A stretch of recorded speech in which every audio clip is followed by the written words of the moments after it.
Today we talk about how can you download money on your Sonic app. We go to figure out the solution or know how you can do that on your app. So all you have to do, you just go above this sign, click on it here. So then it's going to show for you list like this, and you click here on not duration here.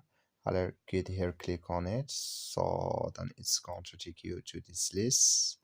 Just switch into open video, and you can to download money. Click here on click here.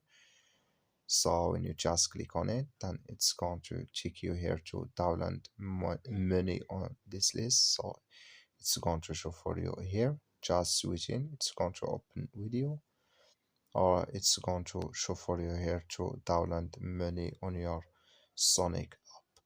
So it's going to take our time with us here, and like you see, you click here on download and it's going to download with us.